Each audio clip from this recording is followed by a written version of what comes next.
अस्सलामु अलैकुम वरहमतुल्लाहि वबरकातुह। मुअज़्ज़िज़ सामीन, अगर आपने अभी तक हमारे चैनल को सब्सक्राइब नहीं किया तो जल्दी से सब्सक्राइब कर लें और हमारी वीडियो को लाइक करें और अपने दोस्तों के साथ सदका जारिया समझकर शेयर करें और नीचे कमेंट बॉक्स में एक अच्छा सा कमेंट भी लिख दिया करें। तो मुअज़्ज़िज़ सामीन, आइए आज का सबक शुरू करते हैं। अऊज़ु बिल्लाहि मिनश शैतानिर रजीम। बिस्मिल्लाहिर रहमानिर रहीम।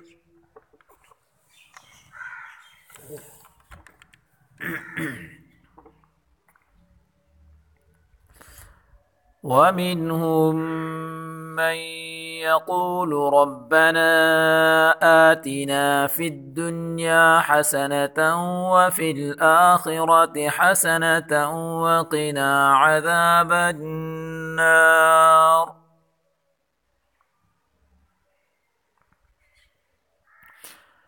أولئك لهم نصيب مما كسبوا والله سريع الحساب.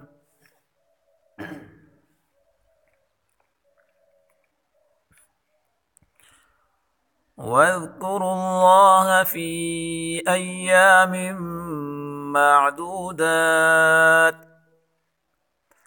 فمن تعجل في يومين فلا إثم عليه ومن تأخر فلا إثم عليه لمن اتقى واتقوا الله واعلموا أنكم إليه تحشرون.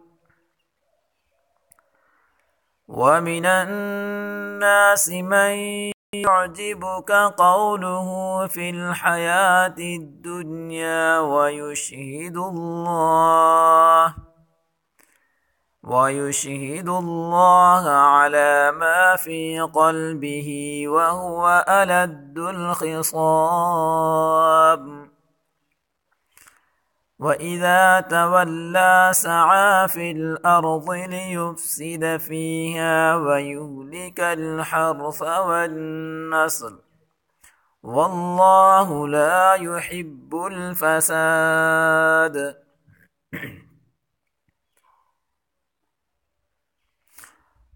وإذا قيل له اتق الله أخذته العزة بالإثم فحسبه جهنم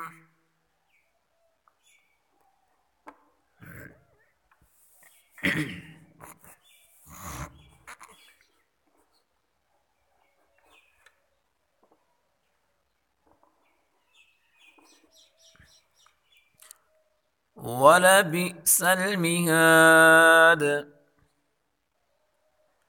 ومن الناس من يشري نفسه ابتغاء مرضات الله والله رؤوف بالعباد. يا أيها الذين آمنوا ادخلوا في السلم كافة ولا تتبعوا خطوات الشيطان إنه لكم عدو مبين.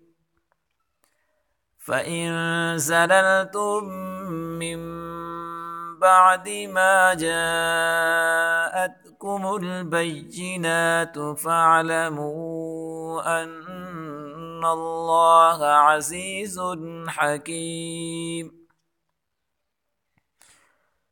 هل ينظرون إلا أن يأتيهم الله في ظلل من الغمام والملائكة وقضي الأمر وإلى الله ترجع الأمور. صدق الله العظيम। मुअज़्ज़िज़ सामीन, अगर ये सबक आपको अच्छा लगा है तो सदका जारिया समझकर अपने दोस्तों के साथ शेयर करें। अस्सलामु अलैकुम व रहमतुल्लाहि व बरकातुहू।